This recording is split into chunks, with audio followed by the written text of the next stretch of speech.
Mas eu acho que a primeira coisa que a gente pode motivar, né, começar falando, Marcelo, é sobre a importância de uma certificação como essa para o terceiro setor. Né? Como que você vê de relevante, né? Por que participar é tão importante para as organizações?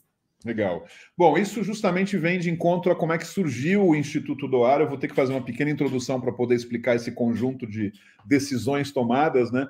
Eu, para talvez alguns me conheçam já também de longa data, são mais de 25 anos trabalhando no terceiro setor vinculado ao tema da captação de recursos. A gente construiu outras organizações antes do Instituto DOAR, né? A própria BCR, Associação Brasileira de Captadores de Recursos. Eu sou fundador também. O ano que vem completa 25 anos, por isso que eu sei da data com mais exatidão. Mas de lá para cá, o que eu fui percebendo também em outras pessoas é que era importante não só capacitar e profissionalizar as organizações, mas de alguma forma poder promover pessoas comuns doarem, né? Ou seja, não faria sentido que a gente tivesse organizações muito bem capacitadas se não existisse uma cultura da doação, se não existisse um hábito para isso. Foi daí, então, que surgiu a ideia da iniciativa do Instituto Doar. Eu brinco que, como eu fui presidente na BCR por 2 gestões, né, eu gostei de ser presidente, então criei um instituto só para ser presidente, de novo, né, então tinha um pouco essa ideia, mas tirando a brincadeira, a função do Instituto Doar era justamente, e ampliar a cultura de doação no Brasil. Num primeiro momento, a gente fez isso a partir do Dia de Doar, que também vocês devem conhecer, o próprio Selo Doar, que é uma iniciativa também bastante grande, que também então tem já seus 10, 11 anos, mas de fato foi o Prêmio Melhores, que a gente está entrando na 7ª edição, que deu essa alavancagem gigante. O Instituto já existia, o selo também, o Dia de Doar, mas o prêmio, de fato, com muita rapidez, já no primeiro, segundo ano, todas as organizações de alguma forma conheciam. Então, isso deu um grande gás e a gente é muito feliz de participar disso e saber o crescimento que foi surgindo.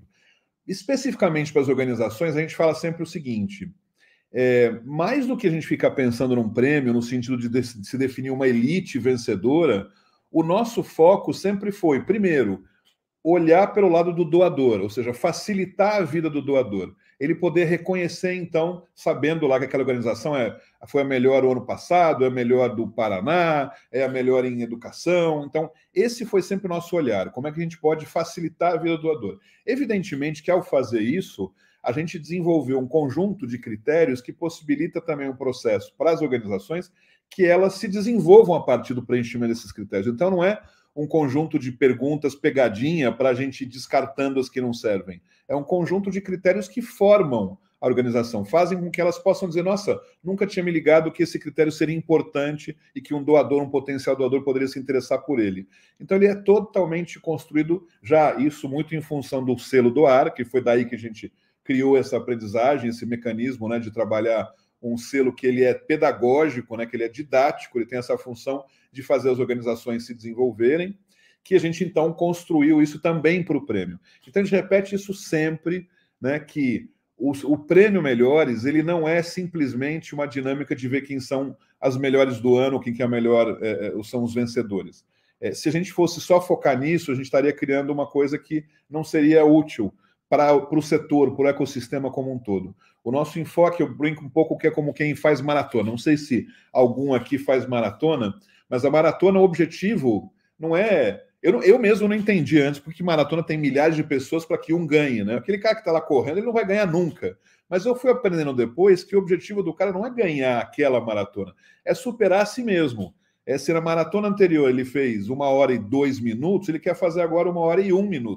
Então, esse processo de construir um lugar onde alguém te analisa, te avalia, você se compara com os outros, esse é justamente o objetivo principal do Melhores. Claro, ser uma das 100 melhores é um prêmio gigante, claro, a gente não vai desvalorizar isso também, mas a gente também quer reconhecer que as milhares de organizações que participam, que se inscrevem, que elas têm esse estímulo, que elas... A gente sempre fica com muito cuidado de que as organizações não tenham aquela ideia de esse prêmio não é para mim, porque eu não sou melhor nem em saúde, nem do meu estado, e não vou estar entre as 100 melhores. A gente jamais quer que isso aconteça.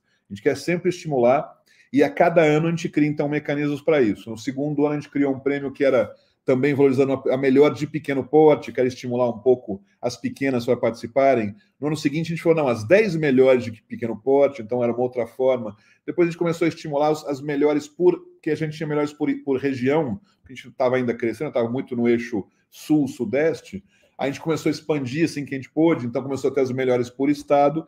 E esse ano, Elaine e pessoal que está me ouvindo, especialmente, a gente está dando um grande enfoque. Primeiro que tem uma parceria nova, maravilhosa com o pessoal do Prozas, daqui a pouco eu falo, mas esse ano tem um enfoque muito legal, que a gente bateu firme na ideia de garantir uma devolutiva a cada uma das organizações que participam, uma devolutiva que explica a sua situação em comparação com as vencedoras.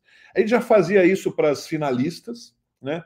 Para as na primeira fase, a gente dava só um webinar geral e tal, e esse ano tem um conjunto de coisas que a gente vai apresentar, que é para que cada organização inscrita saia, né, mesmo que não tenha ganho, mesmo que não esteja entre as finalistas, que ela saia feliz de saber, nossa, me passaram aqui uma documentação, um conjunto de informações que vai ser útil para o nosso processo de melhoria contínua.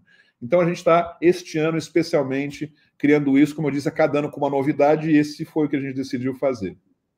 Não, bem legal. E eu acho que isso é que garante também essa metodologia pedagógica que você mencionou, né, Marcelo? Porque também a pessoa se inscrever e depois não sabe, né, qual foi o critério, que ela talvez não foi tão bem, né? E eu acho que isso realmente é uma inovação muito legal. Vai dar um pequeno grande trabalho, com certeza, para vocês, mas eu acho que vai ser bem legal para as organizações, porque aí elas vão conseguir realmente saber, né, quais são ali os seus gaps, né, e quais são o que eles podem melhorar ainda mais, o que eles precisam realmente se dedicar para ficarem melhores, né? Bem legal. A gente está aqui como, né, um objetivo de justamente promover e divulgar ao máximo o prêmio para que mais e mais organizações possam participar. E a intenção é justamente, então, contar um pouco os bastidores disso, como é que o prêmio surgiu, algumas dicas que a gente quer falar a respeito do como poder participar da melhor forma, descomplicar, como vocês também falam.